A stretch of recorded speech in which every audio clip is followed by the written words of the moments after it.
Here's the instructional video for Redux. To begin, you're going to need a few cards. You're going to need to take out a double facer. In this case, I'm using a King of Hearts and an Ace of Hearts double facer. If you don't have a double facer handy, at the end we're going to explain a method for you to go ahead and peel cards and make your own double facers at home. Otherwise, you can purchase them through Penguin Magic. We have a variety of double facers. They're usually included in a lot of gaff tricks, so you should have one. If not, we'll teach you how to make one. Whatever card you're using, if we're going to use the King of Hearts, that's the one you want to use, then you're going to have to find the King of Diamonds and the regular King of Hearts and the regular Ace of Hearts, okay, the other side. So here's how we're going to start the setup. You're going to take and flip over a card second from the top. Follow it by the real King of Hearts, okay? And then finally, turn over the double facer so the King of Hearts is facing down. So it should look like an indifferent card, a face-up indifferent card, the regular King of Hearts, and then your double facer with the King of Hearts, the side that you're going to turn over in a minute, facing down. So it'll look just like so. Next, you're going to place the King of Diamonds on top of the pack, and you're going to keep a break below the top 5 cards. And you're going to put the Ace of Hearts into the middle and leave it slightly injogged. Okay, just like so. It's going to stay injogged. Let me get you a good view of that. By about a 1/16 of an inch. So it's sticking out of the pack. To begin, you're going to be able to nonchalantly show both kings, including their backs. The way you do this is you turn the king over, the King of Diamonds, and you deal it down. Now, you're going to do a quadruple lift. So you've got a break. You're going to reach in, turn it over, be very nonchalant, and it looks as if you just showed the back of the king. It's just a nice convincer instead of just taking a king out of the pack. You can do either or. That's just a nice convincer I like to use. If you have a double backer at home, which is a card with a back on one side and a back on the other side, you can skip this part of having all these different cards, and in lieu of that, you could just have the double backer directly above the king, and that way when you would turn it over, this would show a back if this 3 were a double backer, just as an example. At this point, you put the 2 kings down, and we're going to do a dribble force to force this Ace of Hearts. So what you do is with your thumb, you're going to establish a break above the Ace of Hearts. So I push down on the injogged card and establish a break, just like so. And now what you're going to do, I'm just going to give you an exposed view, is you're going to dribble, and this is a timing force. So you're going to dribble, and you're going to tell them, go ahead, just say stop whenever you'd like. And you just go slow, and whenever they say stop, you just drop the rest of the cards. It may look a bit like daft, like you're very straightforward about it, but if you just say, go ahead, just say stop whenever you want to stop, it'll look just like they stopped you right there.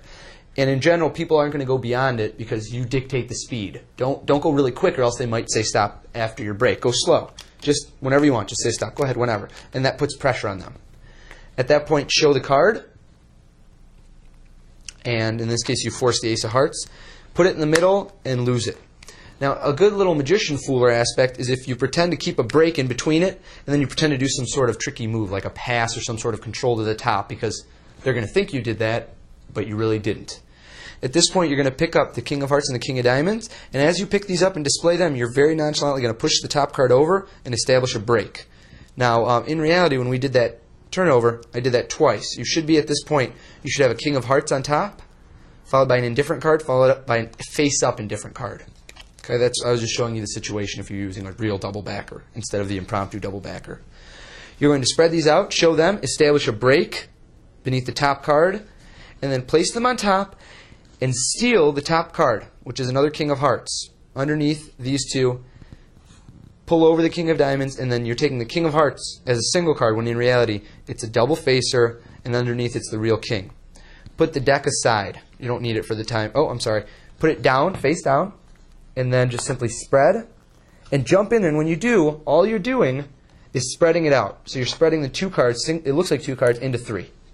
Now they think that's going to be the Ace of Hearts. So you're going to play on their expectations. You're going to do a nice little deceptive move where it looks as if you take this card and turn it over. What you're actually going to do is you're going to hold the face down card on top of the King of Diamonds, and you're going to put the king on top as if you're picking it up and just turn the king over. Okay? Because it's a double facer. Show the Ace of Hearts. Now as you bring it back, as you turn both hands back over, right hand's going to go palm down, left hand's going to go palm up. Your left thumb is going to kick this card up and to the right. So it's going to go just like that. So they see the ace, and then when you bring it down, it looks like you just turned it over. It's very, very strong retention of vision. In reality, that's the real King of Hearts. You're going to put that down. At this point, we're going to do a modification of the flustration count. You could do a regular flustration, which is where you just turn the pack over, thumb off the top card, show the next one, thumb that off. The way I do it is I hold the cards in my left hand, and using my right hand, palm down at the inner left corner, and using my left forefinger at the outer right corner as a pivot point, I'm going to revolve the cards. Okay, you got to just watch this. Revolve the cards around, one full revolution, and then using my right middle finger, push the card over to the left, the top card, pull the next one out, and do the same thing. So I've actually just displayed what seems to them like two backs, but I've actually been showing only one back. It's just a different version of the frustration count. At this point, you're going to take and you're going to do Ed Marlowe's Miracle Change, only you're going to do it and steal a card. We're going to bring these cards up, and as soon as they go, I'm going to show you an exposed view, as soon as they go horizontal, you're going to steal one of the cards into Tenkai. The way you're going to do this is you've got the King of Diamonds above the King of Hearts double facer. You're going to turn it sideways, and right when you get sideways, your middle finger is going to push the card into your right hand. This is Tenkai. Tenkai is when the card lines up with your hand, one part touches your palm, just a little bit past your middle finger, and the other end, the outer left corner, is held by your thumb. So I'll give you a few different angles so you can see how it's held. That's what it looks like in my hand. From this angle, it's invisible. You can't see it. You're seeing the back of my hand. So what we're doing at speed is we're going to lift it up, turn it over, steal the bottom card into Tenkai as my left forefinger and thumb grab the top card, snap it into view, showing the Ace of Hearts. And at this point, we're going to drop down, make sure they're only seeing the back of your hand, drop down onto the single card, drop the card that you have concealed in your palm. So here's what it looks like. You're dropping this card, you're grabbing both, spreading them out, and turning them over, revealing an instant transposition. That's Redux. Now we're going to go into a quick explanation on how to make your own double facers at home. I've got a card here. We're just going to use an arbitrary card. I took out a joker, and I'm going to explain to you how this works.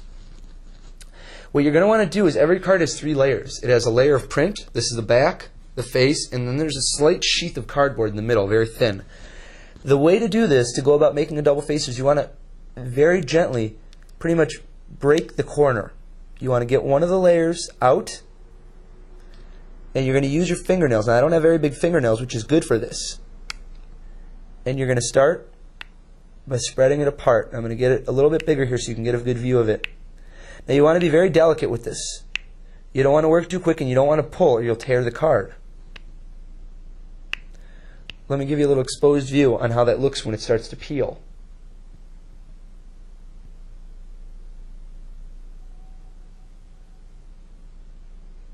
Okay, now what you're going to want to do is, this is the best way to peel cards, is you're going to want to peel not from the middle, not in, but you're going to want to peel along the sides. So peel along an edge, and once you've gotten a little bit further with it, peel along the other edge. And the way to do this is you want to keep doing that. If you're going to make a double face, you're going to do the faces of two cards. Then you're going to go ahead and you're going to get a glue stick.